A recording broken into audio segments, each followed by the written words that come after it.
আসসালামু আলাইকুম প্রিয় বাইক লাভার্স, সকলে কেমন আছেন? আশা করি সবাই অনেক ভালো আছেন।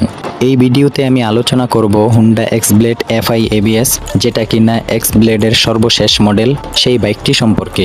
আপনারা অনেকেই হয়তো হুন্ডা এক্স ব্লেডের সাথে পরিচিত, কিন্তু তার সর্বশেষ মডেলের যেগুলো ফিচার রয়েছে এবং খুঁটিনাটি যা আছে সেগুলো সম্পর্কে হয়তো অনেকেই অবগত নন। আশা করছি এই ভিডিওটার মাধ্যমে আপনারা এই মডেলটা সম্পর্কে সম্পূর্ণ তথ্য পেয়ে যাবেন এবং আপনাদের জন্য এই বাইকটি কিনা উচিত হবে কিনা সেটা এই ভিডিওটি দেখার পরেই যাচাই করতে পারবেন। তো চলেন আজকের ভিডিওটি শুরু করা যাক। তবে ভিডিওটি শুরু করার আগে আপনাদের কাছে একটি অনুরোধ, আমি নতুন ভিডিও বানানো শুরু করেছি, এখানে হয়তো অনেক ভুল ত্রুটি হতে পারে, তাই সেই ভুল ত্রুটিকে ক্ষমার দৃষ্টিতে দেখবেন এবং যদি আমার ভিডিওটি আপনাদের সামান্য উপকারে আসে তাহলে আমার চ্যানেলটি সাবস্ক্রাইব করে রাখবেন। তো চলুন ভিডিওটি শুরু করি। প্রথমে আলোচনা করব এই বাইকটির লুকস সম্পর্কে।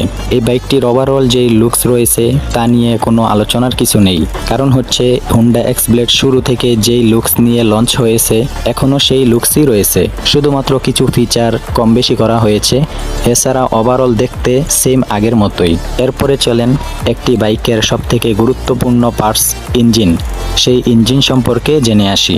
এই বাইকটিতে ইঞ্জিন হিসেবে ব্যবহার করা হয়েছে 162.71 সিসির একটি ইঞ্জিন, যেটাতে রয়েছে 4 স্ট্রোক PGM FI ইউরো 3 এবং কুলিং সিস্টেম হিসেবে ব্যবহার করা হয়েছে এয়ার কুল ইঞ্জিন, যার থেকে ম্যাক্সিমাম পাওয়ার প্রডিউস করবে 13.9 PS অথবা 13.7 bhp 8000 RPM এবং ম্যাক্সিমাম টর্ক প্রদান করবে 14.7 Nm 5500 RPM এবং এয়ার ফিল্টার হিসেবে ব্যবহার করা হয়েছে ভিসকোস পেপার ফিল্টার এবং বাইকটি স্টার্ট করার জন্য রয়েছে সেলফ এবং কিক উভয়টাই।